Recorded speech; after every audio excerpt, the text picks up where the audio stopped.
نحمده ونصلي ونسلم على حبيبه الكريم أما بعد فأعوذ بالله من الشيطان الرجيم بسم الله الرحمن الرحيم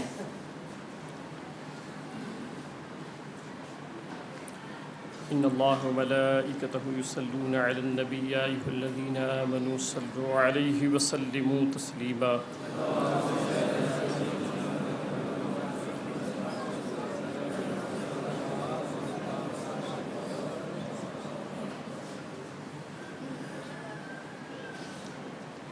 حضرات محترم، بات چل رہی تھی 2 جمعہ سے تسلسل کے ساتھ نماز کے تعلق سے۔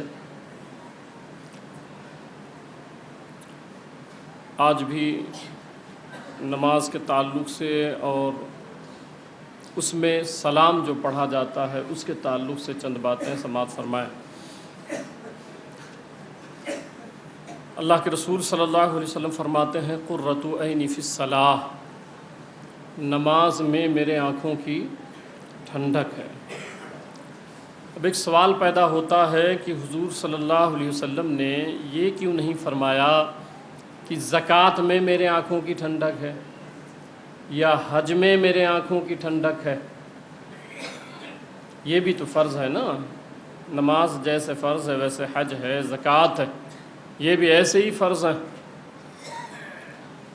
روزے میں کیوں نہیں فرمایا میرے آنکھوں کی ٹھنڈک ہے؟ تو اس لیے کہ نماز جب ہم پڑھتے ہیں تو کوئی کسی سے محبت کرتا ہو بہت زیادہ، اس کے ماں باپ ہیں، بھائی ہیں، بہن ہیں، اولاد ہے، تو اس کو کیا کہتے ہیں کہ تم کو جب دیکھتا ہوں تو میری آنکھیں ٹھنڈی ہو جاتی ہیں۔ یہ اظہار محبت ہے، تم کو دیکھتا ہوں تو میری آنکھیں ٹھنڈی ہو جاتی ہیں۔ تو نماز جو فرض ہوئی تھی وہ شب معراج، جب حضور صلی اللہ علیہ وسلم اللہ تعالیٰ کا دیدار کر رہے تھے، تو اسی لیے سرکار نے فرمایا کہ نماز میں میرے آنکھوں کی ٹھنڈک ہے کہ جب تم نماز پڑھتے ہو تو وہ لمحہ مجھے یاد آ جاتا ہے کہ میں تھا، میرا پروردگار تھا، پھر وہ لمحہ یاد آ جاتا ہے۔ تو ہم نے بتایا تھا پچھلے جمعہ کو کہ اللہ اکبر کے ساتھ ہم نماز شروع کرتے ہیں، اور جب کھڑے ہوتے ہیں نماز کے لیے تو کبھی دیکھیں آپ کہ خیال دنیا آ جاتی ہے۔ بہت سارے لوگ مجھ سے مسئلہ بھی پوچھنے آتے ہیں کہ حضرت وہ خیال دنیا بھی آ جاتی ہے تو نماز ہو جاتی ہے؟ تو مسئلہ پہلے سن لیں، بے شک نماز ہو جاتی ہے، ہاں نماز ہو جاتی ہے، خیال کی بنیاد پہ نماز ٹوٹتی نہیں ہے۔ کبھی آپ غور کریں، آپ کھڑے ہیں، نیت باندھے ہیں اور نماز پڑھ رہے ہیں، اچانک آپ کھو گئے دنیا میں، اور جب کھو جائیں گے تو پھر اچانک یاد آئے گا کہ میں نماز میں ہوں، یار میں تو نماز پڑھ رہا ہوں۔ اچانک ہی آئے گا، کیوں جانتے ہیں اس کی وجہ؟ حضور صلی اللہ علیہ وسلم فرماتے ہیں کہ جب بندہ کھڑا ہوتا ہے دنیا میں کھو گیا تو اللہ فرشتے کو بھیجتا ہے، اور فرشتہ آ کے اس کے دل پہ کہتا ہے کہ تم یاد کرو نماز پڑھ رہے ہو۔ فرشتہ کہتا ہے، تو پھر جیسے فرشتہ القاء کرتا ہے ہمیں یاد آ جاتا ہے، نہیں یار میں تو نماز پڑھ رہا ہوں۔ اور پھر میں رکوع اور سجدے کے تعلق سے بتا چکا، اب سنیں، ہم اتحیات میں جب بیٹھتے ہیں تو یہ سوچ کے بھی کبھی نماز پڑھنے آ جایا کرو، ایک اللہ کی عبادت ہے، اور پھر اتحیات میں جب ہم پڑھتے ہیں اتحیات للہ والصلوات والطیبات، جب پورا پڑھتے ہیں تو اس میں کیا ہوتا ہے؟ السلام علیکہ ایہا النبی، ہے نا، یہی تو پڑھتے ہیں، السلام علیکہ ایہا النبی ورحمۃ اللہ وبرکاتہ والسلام علینا وعلی عباد اللہ الصالحین۔ کتنے کمال کی بات ہے کہ شروع ہم نے اللہ کے نام سے کیا کہ خالص تیرے لیے، اللہ اکبر۔ اور جب نماز کے قبولیت کا وقت آیا کہ اب نماز اپنے انتہا اور کمال پر پہنچی تو اللہ نے کہا اب میرے محبوب پر سلام پڑھو، اب میرے محبوب پر سلام پڑھو۔ تو ہم پڑھتے ہیں تحیات للہ، بدنی عبادت، مالی عبادت، جو بھی ہے مولا سب تیرے لیے، اور اے نبی آپ پر سلام ہو، اے نبی آپ پر سلام ہو۔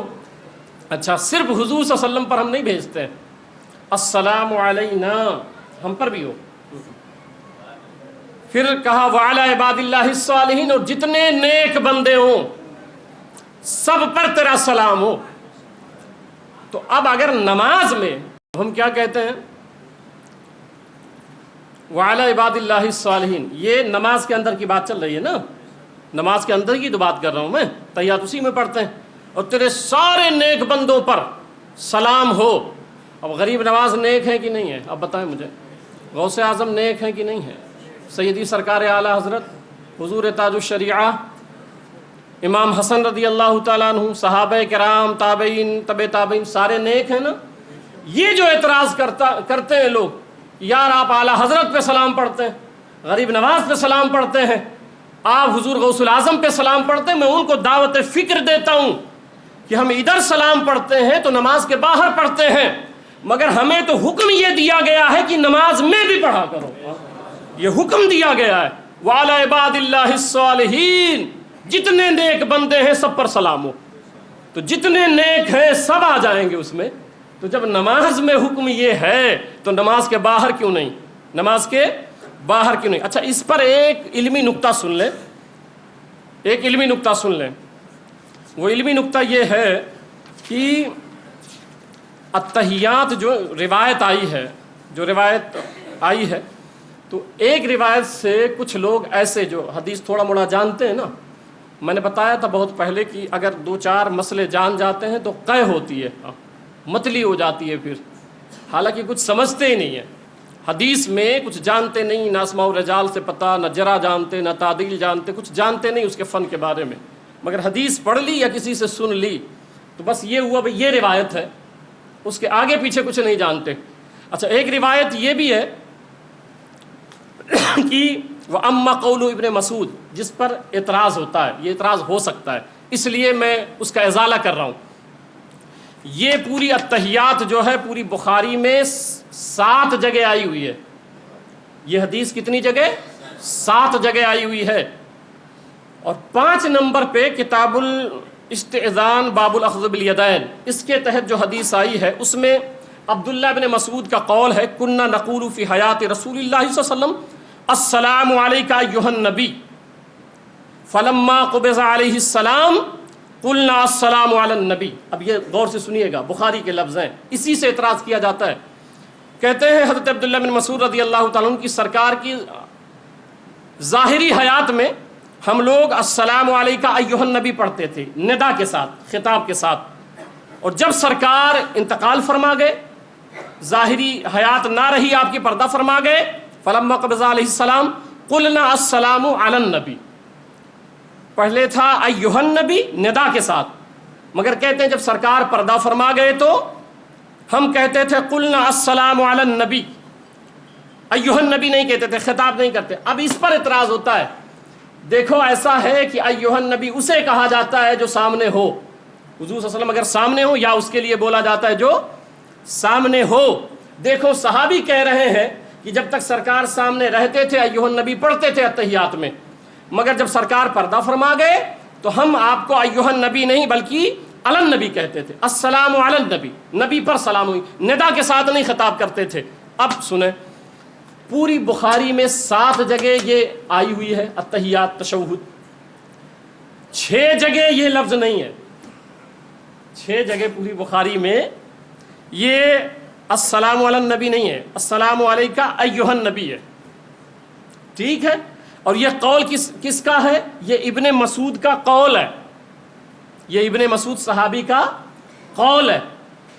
اب جو یہ اعتراض کرتے ہیں اس سے مراد اس حدیث سے یہ لیتے ہیں کہ نہیں، اس سے مطلب یہی ہے کہ سرکار یہ عقیدہ بتا رہے ہیں کہ جب تک سرکار سامنے رہتے تھے تو ایھا النبی کہتے تھے، السلام علیکہ ایھا النبی، اور جب سرکار پردہ فرما گئے سامنے نہیں تو السلام علی النبی کہتے تھے۔ اگر یہ آپ کا قول مان لیا جائے کہ سرکار سامنے رہتے تھے تبھی ایھا النبی کہتے تھے، تو مکہ میں نماز ہوتی تھی کہ نہیں ہوتی تھی؟ آپ بتائیں مجھے، ہوتی تھی؟ یمن میں نماز ہوتی تھی؟ شام میں نماز پڑھتے تھے؟ تو وہاں یمن میں سرکار رہتے تھے کیا امامت پہ؟ مکہ میں، مدینہ میں تھے سرکار، تو مکہ میں جو صحابی نماز پڑھتے تھے یا پڑھاتے تھے وہ کیا سرکار کی ظاہری حیات میں یہی پڑھتے تھے السلام علی النبی؟ ایھا النبی پڑھتے تھے، وہاں سرکار نہیں ہے سامنے مگر ایھا النبی پڑھ رہے ہیں، تو پتہ چلا یہ درست نہیں ہے، اس میں احتمال ہو جاتا ہے۔ اصل مقصد کیا ہے اس کا کہ صحابی یہ کہہ رہے ہیں کہ تم یہ سمجھتے ہو کہ جب سرکار ظاہری حیات میں تبھی ہم سلام پڑھتے تھے؟ بات ایسی نہیں ہے. قلنا السلام علی النبی، جب سرکار پردہ فرما گئے تب بھی ہم نبی پر سلام پڑھتے رہتے تھے. اس حدیث کا مفہوم یہ ہے، اس کا مطلب یہ ہے. اور پھر یہ احتمال بھی رکھتا ہے کہ اس میں محدث ابن حجر العسقلانی نے ذکر کیا ہے کہ تمام صحابہ اور مجتہدین وہ سب کے سب ایھا النبی کے ساتھ پڑھتے تھے. تو یہ کوئی شرط نہیں ہے سرکار سامنے تھے تب ایھا النبی اور نہ تھے تب. اور دوسری بات یہ جو قلنا ہے نا، قلنا السلام علی النبی، یہ امام بخاری کا اپنا قول ہے. حدیث یہیں پہ ختم ہے، فلما قبض علیہ السلام، بس یہیں پہ حدیث ختم ہے. قلنا السلام علی النبی، یہ جو لفظ ہے یہ امام بخاری کا اپنا ذاتی لفظ ہے، یہ حدیث کا ٹکڑا ہی نہیں ہے. اور آپ مغالطہ پیدا کیے ہوئے ہیں، دیکھو بخاری میں ایسا لکھا ہوا ہے. بات ایسی نہیں ہے، بلکہ تمام صحابہ کرام حضور صلی اللہ علیہ وسلم پر السلام علیکہ ایھا النبی کے ساتھ پڑھتے تھے. ایھا النبی